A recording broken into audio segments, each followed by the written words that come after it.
Coba deh, bayangin sejenak sebuah dunia gitu ya, di mana para pemimpin-pemimpin perusahaan gede atau bahkan di komunitas kita sendiri, itu nggak lagi didorong cuma sama ego atau ya cari untung doang, Hmm, tapi lebih ke tujuan yang dalam gitu.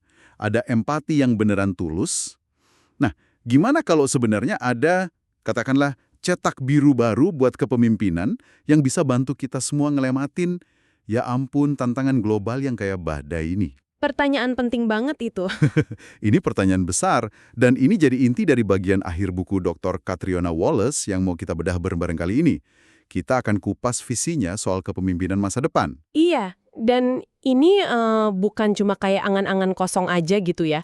Yang menarik dari sumber ini tuh, dia coba kasih kerangka kerja yang menurut saya sih cukup berani ya. Berani gimana tuh? Jadi tubuhnya gabungan M&M yang jarang banget kita lihat barengan. Ada kearifan kuno, misalnya ritual, terus eksplorasi kesadaran yang dalam, bahkan peran teknologi kayak AI juga dibahas. Wah, AI masuk juga. Masuk. Dan semua itu dilandasi sama pengalaman pribadi penulisnya dan riset-riset pendukung. Jadi ini tentang gimana sih kepemimpinan jenis baru ini bisa muncul dan ya dampaknya apa nanti. Tepat. Jadi misi kita nih dalam penelusuran kali ini yang ngebongkar konsepsi pemimpin transformatif ini. Apa sih sebenarnya makhluk ini? Iya, Apa yang bikin dia beda banget sama model kepemimpinan katakanlah papan atas yang udah kita kenal lah ya. Dan yang paling penting nih, gimana pendekatan yang kedengarannya radikal ini bisa nawarin harapan. Harapan konkret gitu buat isu-isu pelik kayak perubahan iklim atau ya itu tadi, risiko AI. betul. Sumber kita bab-bab terakhir buku Dr. Wallace, semacam sintesis ide yang, wah, lumayan bikin kaget juga sih. Oke, mari kita lihat lebih dalam ya. Mungkin kita bisa mulai dari bedanya kali ya. Apa sih yang bikin pemimpin transformatif ini beda banget secara fundamental gitu dari katakanlah CEO atau manajer yang kita anggap efektif pakai standar lama. Nah, pertanyaan bagus tuh. Jadi, apa sih sebenarnya pemimpin transformatif ini? Sumber kita ini ngasih gambaran bedanya tuh tajam banget. Kepemimpinan tradisional yang sering kita lihat kan cenderungnya direktif ya. Fokus ke tugas, hasil jangka pendek, terus hierarkis banget gitu kan? Betul, fokusnya sering banget ke metrik luar, efisiensi, sama ya mempertahankan struktur kekuasaan yang udah ada. Nah, pemimpin transformatif, menurut buku ini, operasinya tuh dari tempat yang beda sama sekali. Beda gimana tuh? Mereka digambarin sebagai sosok yang dipandu sama hati atau jiwa. Istilahnya mungkin kedengaran halus ya, tapi ini ngacu ke intuisi yang dalam nilai-nilai inti gitu. Intuisi dan nilai inti ya? Iya, terus mereka punya koneksi kuat sama alam, bahkan sama spirit atau kesadaran yang lebih luas. Dan yang penting banget, mereka ngerasa punya tanggung jawab ke planet ini secara keseluruhan. Nah, ini nih yang menurut saya paling radikal. Atribut intinya tuh bukan cuma daftar soft skill biasa, disebutin mereka dipandu sama spirit atau kesadaran tinggi, dan ini katanya sih bukan bawaan lahir ya. Oh, bukan? Bukan, tapi hasil dari pekerjaan batin yang dalam. Kayak nyembuhin luka masa lalu, ngebersihin pola pikir atau emosi yang udah nggak relevan lagi, terus digambarin juga punya koneksi kuat sama alam, bukan sekedar hobi hiking pas weekend ya. Hahaha, bukan ya? Bukan, tapi hubungan timbal balik gitu. Terus ada tanggung jawab planet, orientasi pada pelayanan, jadi melayani sesuatu yang lebih besar dari diri sendiri, dan mereka pakai intuisi sama kebijaksanaan yang udah terasah. Ada pembedaan menarik juga tuh yang disinggung buku ini. Dia ngerujuk ke pemikir kayak Bill Plotkin atau Michael Mead soal bedanya jiwa, soul, sama spirit. Oh ya, bedanya apa tuh? Jiwa di sini tuh dipahaminya sebagai esensi unik kita, kayak sidik jari personal kita di alam semesta ini, keunikan kita yang paling dalam. Sementara spirit itu energi universal, kekuatan hidup yang ngalir lewat semua hal. Oke. Nah, pemimpin transformatif dalam pandangan ini, itu orang yang berhasil nyelarasin jiwa unik mereka itu sama aliran spirit universal ini. Jadi, kepimpinannya tuh otentik dari dalam, tapi juga nyambung ke gambaran yang lebih gede. Nyelarasin jiwa sama spirit. Kedengerannya personal banget ya, dan dalam gitu. Ini jadi nimbulin pertanyaan sih, gimana caranya orang bisa jadi pemimpin kayak gini? Apa ada kursusnya gitu? Atau lebih kayak perjalanan spiritual? Nah, buku ini ngurain apa yang dia sebut proses transformasi cepat. Dan ini jelas bukan sekedar pelatihan manajemen biasa. Haha, kelihatannya sih gitu. Seringnya pemicunya itu panggilan. Bisa jadi rasa gelisah yang dalam banget, rasa ada yang kurang gitu, atau bahkan krisis pribadi yang benar-benar ngeguncang. Krisis ya? Iya. Terus prosesnya tuh melibatkan elemen-elemen kayak pertama ritual dan wadah energi.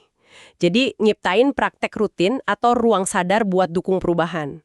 Bayangin aja kayak ngebangun otot internal gitu, atau ketahanan buat nampung energi transformasi yang intens. Oke, kayak persiapan mental ya? Bisa dibilang gitu. Terus yang kedua, kesadaran kekuatan tak terlihat.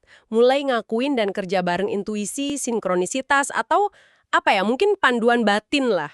Hmm, Yang ketiga, nah ini lumayan unik nih, kondisi kesadaran meluas. Buku ini ngomongin soal ngakses wawasan di luar pemikiran analitis biasa.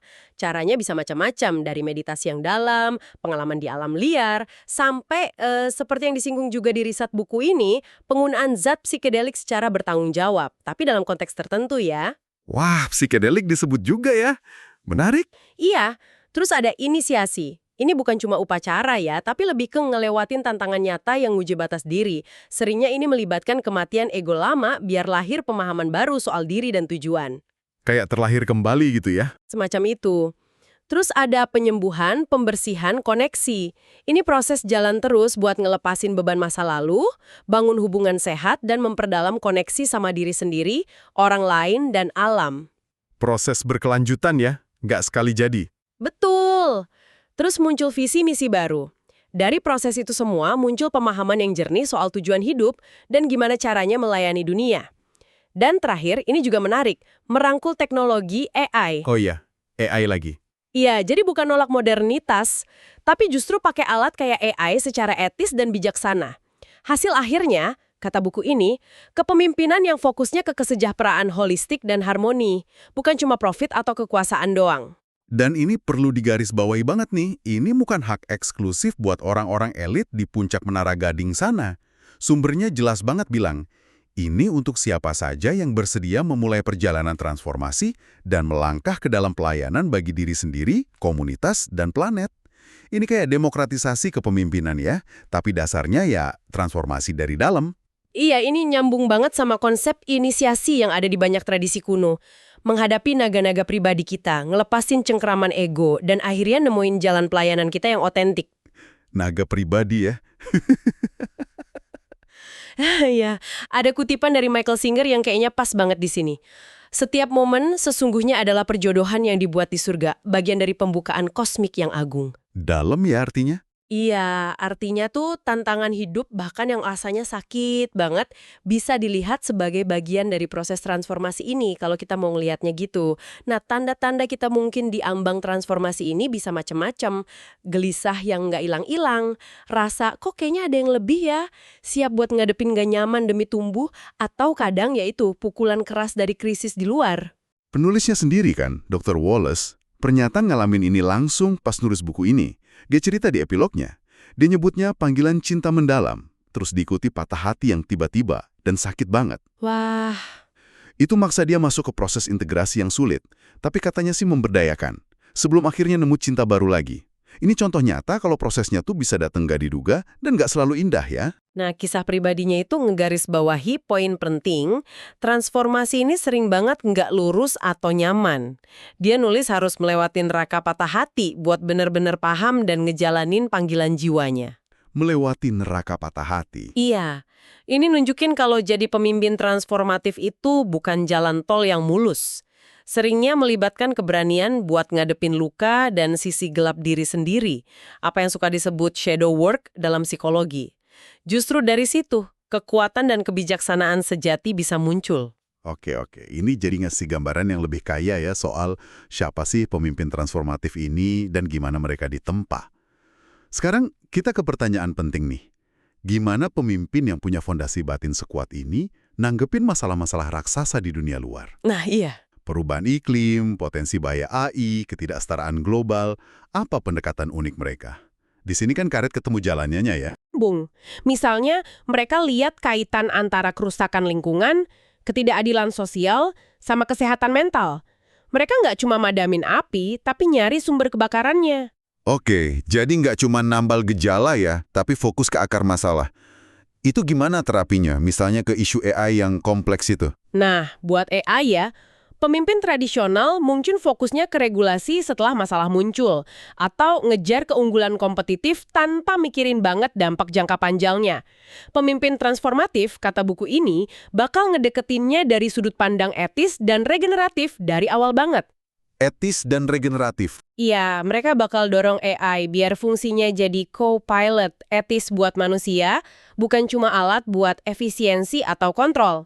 Mereka bakal nuntut akuntabilitas dari perusahaan teknologi dan dorong desain AI yang bersimbiosis sama alam dan kesejahteraan manusia, bukan yang ngeksploitasi. Ini geseran paradigma yang gede banget sih. Bersimbiosis sama alam, ini nyambung ke konsep regenerasi yang tadi disebut ya. Bisa dijelasin dikit nggak? Ini lebih dari sekedar sustainable atau berkelanjutan gitu? Jauh lebih dari itu. Keberlanjutan kan sering artinya ya udah jangan bikin kerusakan lebih parah lagi. Regenerasi itu artinya secara aktif memulihkan, nyembuhin, dan memperkaya sistem yang ada. Oh, jadi aktif memperbaiki ya? Aktif, mau itu ekosistem alam, komunitas sosial, atau ekonomi. Jadi buat perubahan iklim misalnya, pendekatannya bukan cuma ngurangin emisi, walaupun itu penting ya, tapi juga ngerancang sistem pangan, energi, ekonomi yang secara aktif ningkatin kesehatan planet, ningkatin biodiversitas, dan nyiptain kesejahteraan bareng. Ini soal ngasih balik lebih banyak dari yang kita ambil. Wah, ambisius banget ya. Dan pendekatan ini ngerembet juga ke cara mereka nanggepin konflik dan kelangkaan sumber daya gitu. Benar, buat konflik, daripada fokus ke menang kalah atau hukuman, mereka bakal dorong keadilan restoratif. Keadilan restoratif, apa tuh? Itu proses yang fokusnya ke nyembuhin luka, mulihin hubungan, dan menuhi kebutuhan semua pihak yang kena dampak. Diplomasinya basisnya kasih sayang sama pemahaman akar masalah, bukan cuma negosiasi posisi doang. Beda ya pendekatannya. Beda. Terus buat kelangkaan sumber daya, fokusnya ke manajemen berkelanjutan, jangka panjang, ekonomi sirkuler, di mana sampah jadi sumber daya lagi, sama kesetaraan akses. Bukan nimbun atau eksploitasi jangka pendek. Semua ini didasari sama visi jangka panjang. Seringnya ngerujuk ke kearifan pribumi soal mikirin dampak sampai 7 generasi ke depan. Visi 7 generasi. Ini semua kedengarannya ideal banget ya. Tapi gimana caranya ini bisa jadi nyata secara global? Kita ngomongin ngubah sistem yang udah ngakar kuat banget loh. Nah, disinilah buku ini ngenalin konsep titik kritis atau tipping point. Dia ngerujuk ke riset sosiolog kayak Damon Centola. Tipping point? Iya, riset nunjukin kalau perubahan sosial gede itu seringnya nggak butuh mayoritas absolut buat mulai. Pas sekitar 25% dari populasi itu ngadopsi norma atau perilaku baru secara konsisten, itu bisa micu pergeseran cepat di seluruh jaringan sosial. 25%? Iya, sekitar segitu. Buku ini secara spekulatif nerapin ini ke kepemimpinan. Kalau sekitar 187 juta orang di seluruh dunia mulai ngejalanin kualitas kepemimpinan transformatif, ini di lingkup pengaruh mereka masing-masing. Tunggu, 187 juta? Banyak juga ya. Iya, angkanya spesifik. Tapi ini bukan cuma CEO atau presiden ya, tapi guru, orang tua, seniman, aktivis, manajer tingkat menengah, siapa aja. Nah, kalau udah segitu, itu bisa capai titik kritis buat perubahan global. Wah, 187 juta. Angkanya emang kedengeran gede banget sih. Tapi kalau dibingkai jadi persentase 25%, kok jadi kerasa mungkin ya?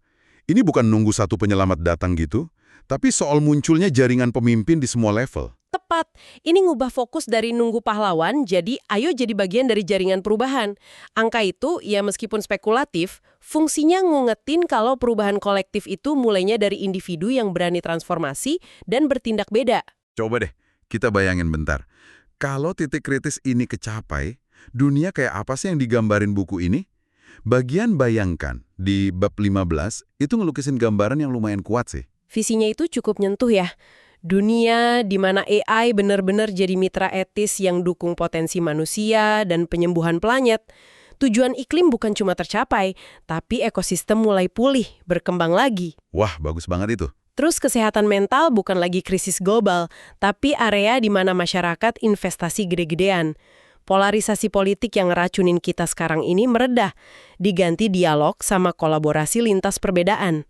Perang dianggap cara primitif yang usang buat nyelesain konflik, karena akar masalahnya udah ditangganin secara dalam. Nggak ada perang lagi ya? Dan mungkin yang paling penting, anak-anak tumbuh di dunia yang rasanya aman, penuh harapan, dan dukung perkembangan jiwa mereka sepenuhnya. Penting buat dicatat nih ya. Ini bukan lukisan utopia naif gitu, di mana semua masalah hilang. Mungkin masih ada tantangan. Tapi beda, kuncinya itu gimana kita ngadapinnya. Pakai kerjasama global yang belum pernah ada sebelumnya. Pakai optimisme yang dasarnya kemajuan nyata. Dan pakai kepemimpinan yang akarnya di kebijaksanaan dan kasih sayang. Bener. Ada kutipan yang ngena banget. Dengan cepat, dunia mulai pulih. Ini kerasa kuat banget. Apalagi kalau kita ingat dedikasi buku ini kan buat anak-anak dalam 7 generasi ke depan. Visi ini jadi kayak kompas harapan gitu. Dan harapan ini bukan cuma fantasi ya, tapi nyambung ke eksplorasi kesadaran yang tadi dibahas juga. Tadi kan kita singgung soal kondisi kesadaran meluas. Nah, buku ini juga muat ringkasan riset soal penggunaan psikedelik buat kesehatan mental yang dipesan khusus sama penulisnya. Ah iya, riset itu. Apa temuan utamanya tuh? Dan gimana kaitannya sama kepemimpinan transformatif ini? Riset itu nyorot beberapa tren penting sih. Pertama, ada penerimaan yang tumbuh di kalangan medis sama masyarakat umum soal potensi terapi dibantu psikedelik buat kondisi kayak depresi, PTSD, kecemasan, meskipun ya stigma masih ada. Penerimaan tumbuh ya? Kedua, hambatan regulasi sama hukum itu masih gede, bikin landscape-nya jadi rumit. Ketiga, ada kebutuhan mendesak buat kerangka kerja etis yang kuat, buat panduannya, penggunaannya, sama potensi komersialisasinya, biar nggak ngulangin kesalahan eksploitatif masa lalu. Penting banget tuh kerangka etis. Penting banget. Keempat, kita lagi nyaksiin pergeseran sosial dalam cara pandang ke zat-zat ini. Dan kelima, yang krusial banget, penekanan pada pentingnya integrasi. Integrasi? Maksudnya? Yaitu proses ngebantu individu buat paham, ngolah, dan nerapin wawasan yang didapat dari pengalaman kesadaran meluas itu ke kehidupan sehari-hari mereka. Tanpa integrasi, pengalaman itu bisa jadi cuma wisata mental dong. Oke. Jadi nggak cuma tripnya aja. Tapi bagaimana hasil trip itu dibawa ke kehidupan nyata ya? Ini menarik nih. Karena nyambungin salah satu pilar kepemimpinan transformatif tadi, yaitu kondisi kesadaran meluas, sama percakapan dan penelitian yang nyata banget dan lagi berkembang pesat di dunia sekarang, ini bukan lagi bahasan pinggiran ya. Tepat sekali. Ini nunjukin gimana eksplorasi soal kesadaran, mau lewat praktek meditasi kuno, hubungan sama alam, atau alat modern kayak terapi psikedelik yang diteliti ilmiah, jadi relevan dalam konteks ngembangin pemimpin yang mampu mikir lebih dalam, ngerasa lebih nyambung, dan bertindak lebih bijaksana di tengah rumitnya zaman kita ini. Jadi, kalau kita coba tarik benang merahnya nih ya, buku ini nyajiin sebuah visi kepemimpinan transformatif yang sangat terintegrasi. Kerennya tuh dia nyatuin kearifan kuno, ritual, koneksi alam, eksplorasi batin yang dalam, termasuk lewat kondisi kesadaran meluas, dan penggunaan alat modern kayak AI secara etis. Lengkap ya? Lengkap. Ini diajuin sebagai jalan potensial. Mungkin salah satu jalan terbaik kita buat navigasi dan ngatasin tantangan-tantangan global mahadahsyat yang ada di depan mata. Jadi, pertanyaannya, apa artinya semua ini buat Anda yang lagi dengerin? Saya pikir ya, ini lebih dari sekedar teori kepemimpinan akademis biasa. Ini kayak undangan personal gitu. Undangan buat merenungin potensi transformasi di dalam diri Anda sendiri. Sekecil atau sebesar apapun peran Anda sekarang. Undangan ya? Iya. Gimana caranya Anda bisa kontribusi ke pergeseran menuju cara mikir dan bertindak yang lebih nyambung, regeneratif, dan penuh belas kasih. Buku ini bahkan nyertain semacam toolkit menjadi pemimpin transformatif. Isinya pertanyaan-pertanyaan reflektif yang kuat banget. Wah, ada toolkitnya. Pertanyaan kayak apa tuh contohnya? Yang bisa langsung kita renungin gitu. Ada pertanyaan-pertanyaan kayak, di area mana dalam hidup saya saat ini, saya ngerasain gelisah atau nggak selaras? Pertanyaan ini ngajak kita jujur ke diri sendiri soal di mana energi kita mungkin macet. Dalam tuh. Atau apa yang sebenarnya nyulut api dalam jiwa saya? Aktivitas atau tujuan apa yang bikin saya ngerasa paling hidup dan bermakna? Ini ngarahin kita ke sumber motivasi intrinsik kita. Ada juga soal luka masa lalu dan gimana nyembuhinnya. Atau gimana memperdalam koneksi sama alam. Ini semua titik awal buat eksplorasi pribadi sih. Soal mubah dunia di luar sana. Tapi, transformasi itu kudu dimulai dari dalam diri kita masing-masing. Kayak bersih-bersih rumah sendiri dulu gitu ya. Persis. Dan proses transformasi internal itu, kayak yang digambarin di sumber kita, Itu sebuah perjalanan, seringnya nggak gampang, yang melibatkan penyembuhan, ngelepasin apa yang udah nggak guna, bangun lagi koneksi otentik sama diri sendiri, orang lain, alam, dan mungkin sesuatu yang lebih besar. Nah, dari fondasi yang lebih kuat itulah, visi dan misi pribadi kita yang sebenarnya bisa muncul dan kita jalanin. Sebuah visi kepemimpinan yang holistik ya, kalau boleh dibilang. Nyatuin kebijaksanaan leluhur sama teknologi masa depan, hati sama pikiran, individu sama kolektif. Dan ini disajiin bukan sebagai formula ajaib, tapi sebagai sumber harapan yang akarnya di potensi terdalam manusia buat berubah dan berkembang. Dalam kita kali ini. Sebagai penutup, kami mau ninggalin Anda dengan satu pertanyaan buat direnungi lebih lanjut, yang dibangun dari inti materi ini. Ritual kecil, apa sekecil apapun itu, yang bisa Anda mulai lakuin hari ini, mungkin besok, buat nyambung lebih dalam sama panduan batin Anda sendiri, atau sama dunia di sekitar Anda. Mungkin cuma beberapa menit diam di pagi hari, jalan tanpa tujuan di taman dekat rumah, atau nulis jurnal. Apa langkah pertama di jalur potensial Anda? Sebuah pertanyaan yang bagus banget buat dibawa dalam keheningan. Sampai jumpa di penelusuran berikutnya ya.